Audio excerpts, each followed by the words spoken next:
हम देवी का, कन्या का पूजन कर सकते हैं। हम कुछ भी करते वो नहीं करना चाहिए।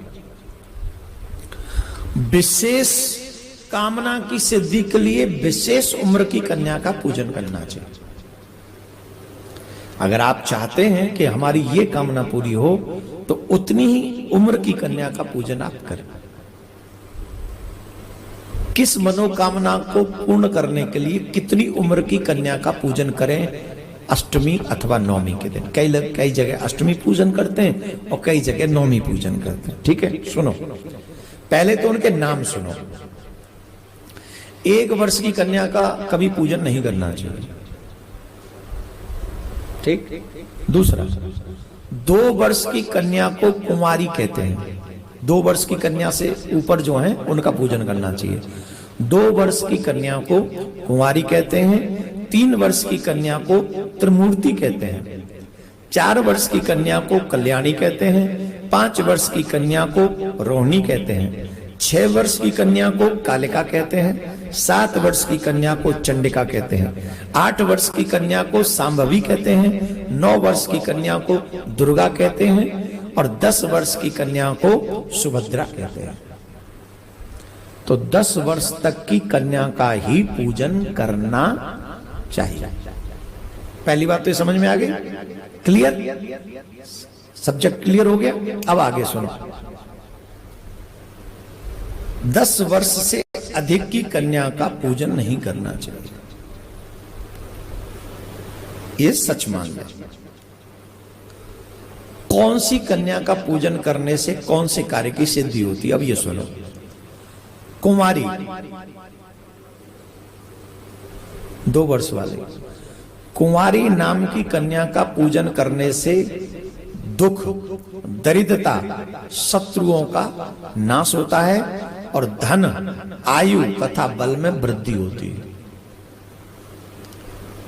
त्रिमूर्ति नाम की कन्या का पूजन करने से धन धान्य आगम होता है, पुत्र और पौत्र को प्राप्त करते हैं और वो उसमें वृद्धि होती है। मतलब आपकी संतति, आपका वंश आगे बढ़ता है। 3 साल की कन्या का पूजन करने से, 3 साल की, उसे हम लोग त्रिमूर्ति के नाम से जानते हैं। कल्याणी, कल्याणी नाम की कन्या का पूजन करने से विद्या प्राप्त होती है, विजय प्राप्त होती है, राज सुख प्राप्त होता है। 4 साल की कन्या का पूजन करने से। कालिका, कालिका नाम की कन्या का पूजन करने से शत्रुओं का नाश होता है। चंडिका नाम की कन्या का पूजन करने से धन ऐश्वर्य की वृद्धि होती है। सांभवी नाम की कन्या का पूजन करने से दुख दारिद्र्य का नाश होता है तथा संग्राम में विजय प्राप्त होती है। दुर्गा नाम की कन्या का पूजन करने से शत्रुओं का नाश होता है। सुभद्रा नाम की कन्याओं का पूजन करने से मनोरथों की सिद्धि होती है, सिद्धि प्राप्त होती है।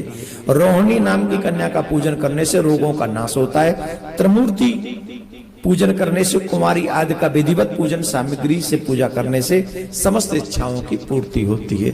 श्री रस्तु इस मंत्र से अथवा किन्हीं भी श्री युक्त देवी मंत्रों से अथवा बीज मंत्र से भक्ति पूर्वक भगवती का पूजन करना चाहिए।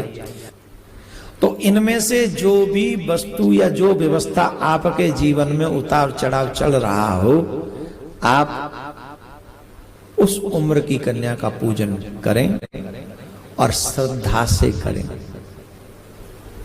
1 वर्ष की कन्या को इसलिए मना किया गया कि वो कुछ ग्रहण ही नहीं कर पाएगी आपके आगे, कुछ खाएगी नहीं। जब कुछ खाएगी नहीं तो तुम्हें देगी क्या? तो 2 वर्ष की कन्या कुछ न कुछ खा लेती है, कुछ नहीं खाएगी तो चॉकलेट तो खा ही लेगी, है तो वो उतने में प्रसन्न हो जाएगी। तो देवी स्वरूपा उन कन्याओं को ये नहीं समझना चाहिए कि वो साधारण कोई लड़की है।